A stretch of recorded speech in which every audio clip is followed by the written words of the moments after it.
pozývam na toto pódium pána Tomáša Funtíka z STUčky. Tomáš, dobrý deň prajem, poďte medzi nás, vy môžete aj zatlieskať. Tomáš, pozdravujem. Nie je to úplne Wembley, ale zase celkom slušné stačí. Rozmýšľam, že či chcete používať ten stolík, alebo vám dám mikrofón, ako je vám sympatickejšie, tak spravíme. Tak poviem do mikrofónu. Tomáš, nech sa páči, je to vaše. Ďakujem pekne za skvelé uvedenie a za príležitosť tu vystúpiť. Bude to také komornejšie, ale myslím si, že tí, čo sa chcete dozvedieť niečo o tom, ako teraz aktuálne v stavebníctve to vyzerá s využitím AI, tak dúfam, že to budete schopní navnímať z tejto dvojhodinovej prednášky, ktorú som sa snažil vtesnať do 10 minút. Poprosím režiu, aby dala prednášku na monitor. Ďakujem. Takže, ako už pán Bača predstavil pekne, moje meno je Tomáš Funtík, som zo stavebnej fakulty STU v Bratislave. Spolupracujem množstvom organizácií, najmä by som spomenul napríklad BIM asociáciu Slovensko, ktorá sa venuje práve problematike BIM na Slovensku, už nejaký ten 12. rok, ale teda aj mnoho iných. Ale poďme teda na to. Dotknem sa v krátkosti BIMu, lebo máme na to veľmi malý čas, takisto energetického modelovania s využitím BIMu a potom na záver teda BIM a AI je nejaký ten aktuálny stav. Na úvod poviem, že asi ste vycítili, že keď som zo stavebnej fakulty, že v tom AI nie som úplný expert, som práve v tom stavebníctve a samozrejme sme tí, ktorí objavujeme tú oblasť, ktorí využívame nejaké malé kroky a snažíme sa to využiť v tejto domene a zjednodušovať si trošku tú prácu, ale na tej pozitívnej strane samozrejme, aby sme boli efektívnejší a kvalitnejší. Čo sa skrýva za tou skratkou BIM? Informačné modelovanie stavieb v zmysle slovenskej normy 19650. Mnoho ľudí chápe len ako nejaké zbytočné 3D, ktorým predražujeme projekty stavieb, ale za nás je to štruktúra informácií. Ďalším nepochopením je, že BIM za nás niečo robí, že to BIM vyrieši. Práve nie, BIM vám dáva tú možnosť navnímať ten kontext oveľa rýchlejšie a poskytuje vám nejaký spoľahlivý zdroj pre vaše rozhodnutia. Či tie rozhodnutia nemá spraviť BIM, ale on vám poskytuje platformu na to a tie štrukturované informácie o projekte, ktoré potrebujete získať na to, aby ten odborník alebo vy ste mohli spraviť nejaké rozhodnutie. Využívame dneska BIM na mnohých úrovniach. Veľmi pokročilé použitie je v oblasti projektovania, teda návrhu. Ďalej máme mnoho use caseov už aj na stavbe, čiže vo výstavbe, ako nám to vidíte napríklad na obrázku, že to, čo sme naprojektovali versus to, čo je tam aj reálne. Čiže predstavte si už len, že ako to využije ten človek, napríklad technický dozor investora, alebo aj investor samotný, keď príde na stavbu, mnohokrát nerozumejú technickej dokumentácii, neštudovali, nie sú stavbári. Ako náhle s nimi komunikujete cez 3D prostredie, vedia rýchlejšie komentovať, rýchlejšie navnímať ten problém a vyjadriť sa. To je to isté, čo ITčkári. Jednoduchý príklad, idú robiť nejaké riešenie, majú najväčší problém s tým, že zákazník nevie vyjadriť svoje požiadavky. To je podľa mňa to, čo najdlhšie trvá. Takisto v architektúre stavebníctve najdlhšie trvá to pochopiť, čo chce, a BIM je výborným nástrojom na toto zisťovanie.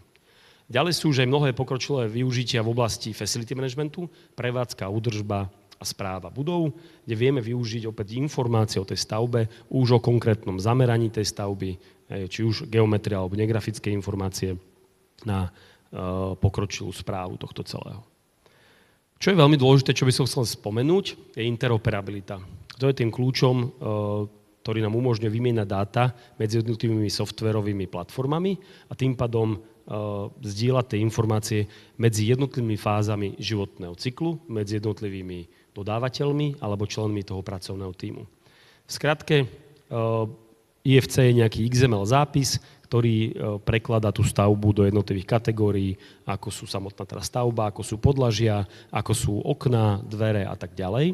A vytvára tu nejakú štruktúru informácií o stavbe, ktorú potom viete dopytovať od niekiaľ. Toto napríklad z PDF-iek ani z DVG-čiek nie je možné, pretože to je set nejakých čiar a vy potrebujete naozaj... Netvrdím, že s pomocou umelej inteligencie sa nedá zistiť, či tam je okno alebo niečo. Je to ťažká úloha, mám aj tam potom nejaké ukážky tohto celého, ale tu, tým, že predefinujeme jasnú štruktúru, toto tento štandard, ktorý je definovaný aj európskou normou, má každý výrobca softvéru k dispozícii. To je ináč jedna z mála noriem, ktorá je voľne k dispozícii otvorená na internete. Obyčajne za normy platíte, táto je k dispozícii.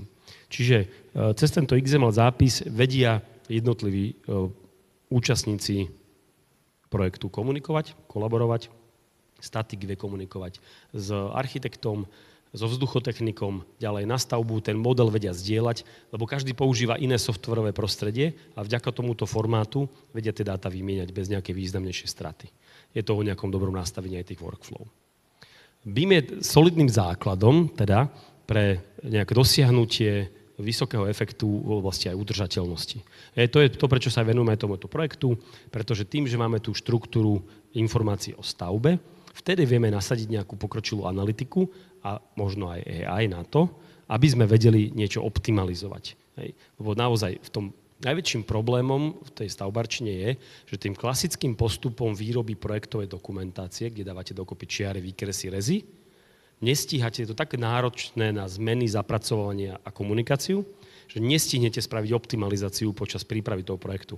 Optimalizácie začnú robiť až vtedy, keď budovu postavíte a vtedy začnete riešiť, zmením nastavenia jednotky, aby som ušetril, urobím toto a toto. A vtedy už mnoho vecí neviete spraviť, je to veľmi neskoro a všetky tie opatrenia potom stoja 10-násobne viacej. Chcel by som s vami zdieľať to, že je veľmi dobré prostredie už na Slovensku v tom, že tie modely od tých stavieb už vznikajú tak či tak. My robíme každý rok nejakú analýzu. Za rok 2025 už v oblasti stavieb pozemných budov 36,5% trhu deklaruje, že už aj tak robí tie informačné modely stavieb. Čiže ten BIM existuje. To, aby niekto bude hovoriť, že to je hudba budúcnosti, nie je, to je súčasnosť. Tretina, zoberte si, každá tretia stavba na Slovensku, od nej existuje nejaký digitálny model. Čiže ho nemusíte vy potom, keď máte postavenú stavbu, znova premodelovávať, zisťovať tie informácie, ale ten projektant ich má. A kto má najviac informácií o stavbe? Ten, kto ju stavia. A to je problémom, ktorý my chceme tiež preklenúť nejakou formou, že ten, kto ju postavil, má najviac informácií a odovzdáva budovu tomu správcovi a ten zrazu nevie nič.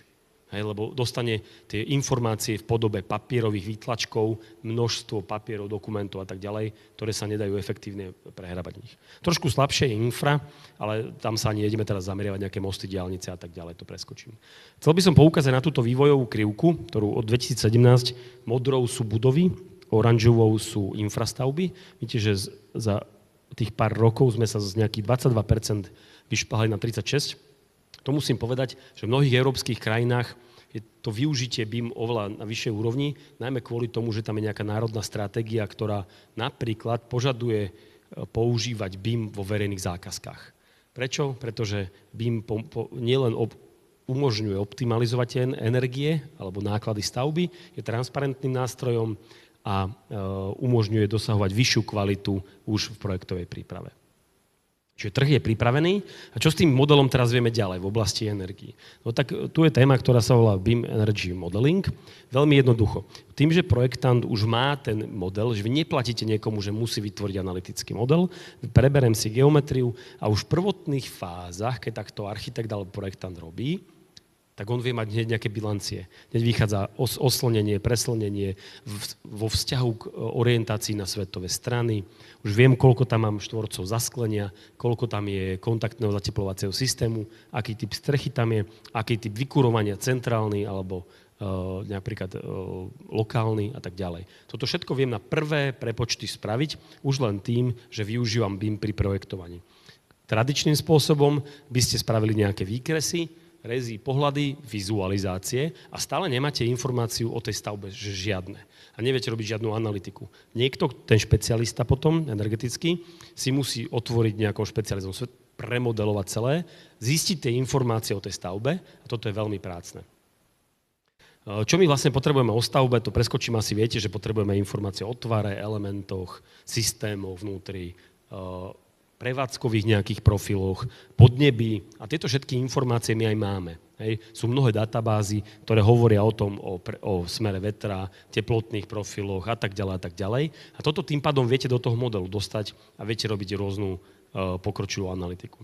Tu aby som ukázal, že čo napríklad vieme s tým spraviť, je, že keď máme takto navrhnutú budovu, že riešime otázku energií. Napríklad, čo spraví zmena veľkosti okna. Ja v takomto informačnom modeli viem okna napríklad zmeniť všetky naraz, povedať im, že majú inú geometriu, tým pádom sa mi zmení pomer obálky versus zasklenia a tým pádom viem hneď prepočítať, aká je požiadavka na energiu v rámci roka alebo 5 rokov. Hej? Pretože mám informácie o počasí, podnebi a tak ďalej. Čiže to je demonstrovaná taká rýchla zmena.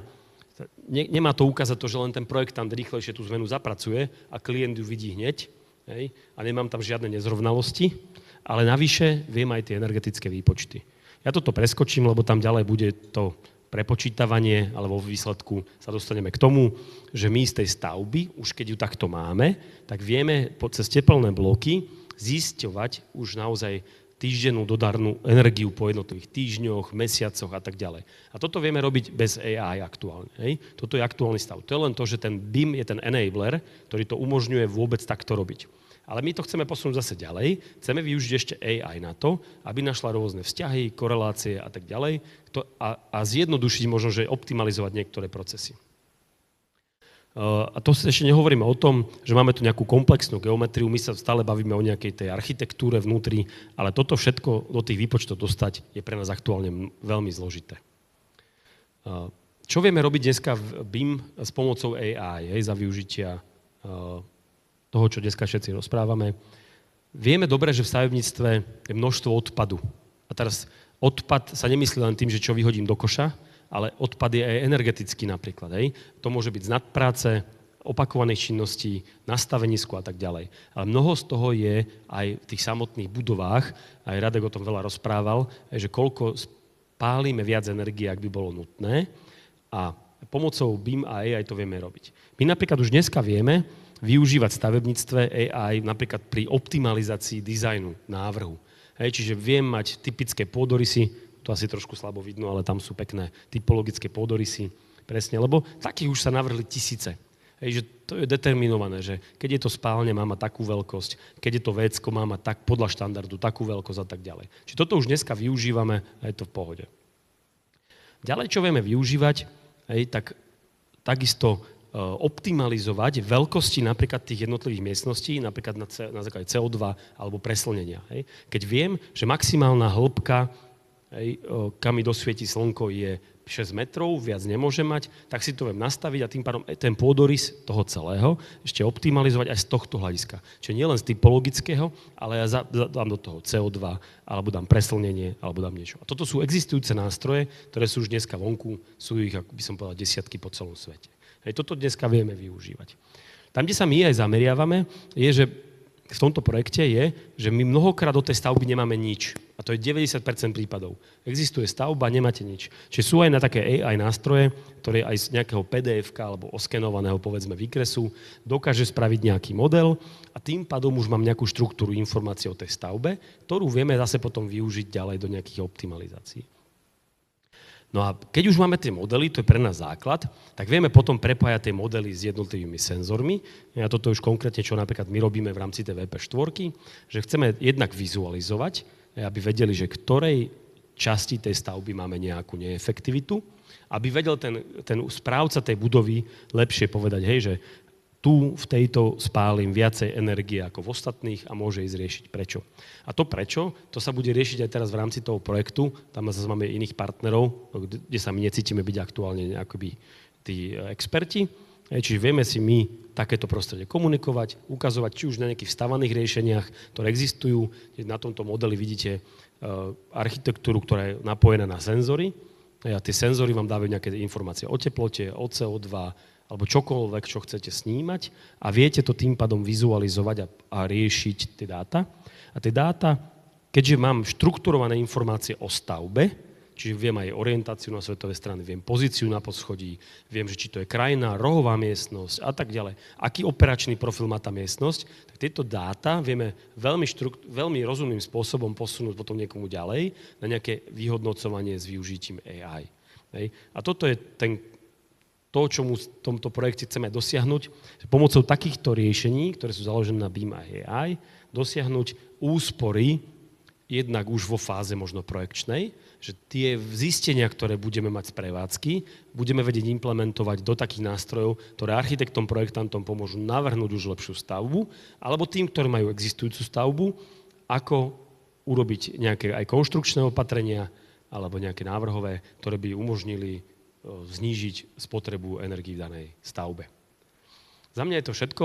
Ďakujem pekne a ak by boli nejaké otázky, tak môžem prípadne zodpovedať.